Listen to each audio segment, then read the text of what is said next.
Hey guys, welcome back to our garden. As you can see, it's still another glorious day, still kind of like late summer temperatures. The sun is still out and the sky is still blue, so really beautiful. What I want to do today is talk you through one of our future projects. So you can tell we're standing in the back of the garden, and one of my nearest future projects is to work in the back of the garden and create a new flower bed. If you've seen some of my last videos, I was already talking about it, and today I just want to show you what I want to do, how I do it, how I started everything. So I hope you're going to be excited about this video. As I said, we're standing in the back of the garden. To my right, you can see the existing border that I've shown you already in past videos.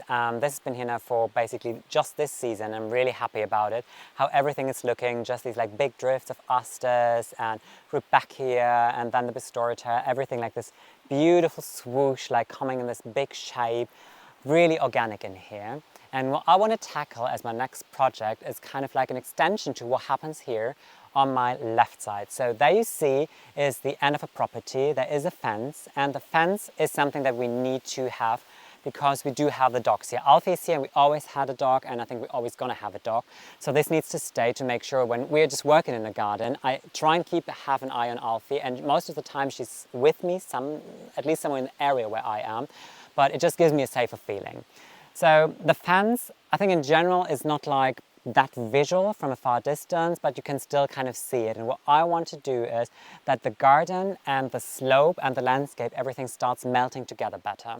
So really want to make an entire new area here full of perennials and grasses just to reflect what happens in this area here, because I think it works out really well. I love the colors, I love how it's looking from the distance from the house. So as I said, this area is like this big swoosh, very organic shape. And what we want to do is to reflect this entire same rhythm and thing at this side here as well. And what we've done is we just use a water hose to kind of define the shape of the bed. And this is a little trick that I stole from Monty Dunn from Gardener's World. It's just genius. I think it's just a really good idea how to really define the shape and to see what you want to do. You can play around with that a little bit better. And you can tell, I hope you can see it, almost like a neon green kind of hose line here on the ground. That we're gonna go out in this big curve basically, and then we create this path of lawn. And what is here at the back of this path, we have our compost heaps, so for our kitchen compost and for leaf compost as well. It's compost. It doesn't look glorious, it's very essential though, and I think by doing this we kind of managed to cover it up a little better. But also it's this interesting path on how you would access the compost heap. It doesn't feel like, oh, you just walk somewhere through the garden and go to the compost heap. It's really more about exploring the garden to get to your compost heap. So what we're going to do next basically is I'm going to take a spade and just go along the entire line of the hose here, and then again kind of maybe 20 centimeters inwards, and just remove an entire line of turf basically. And by doing that, I already redefine and know, is a shape working?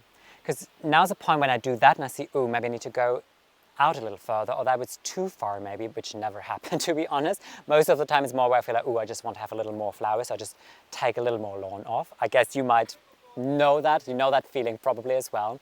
But by doing that, you kind of have a first idea, you have a first shape, and then I just let it sit for a while.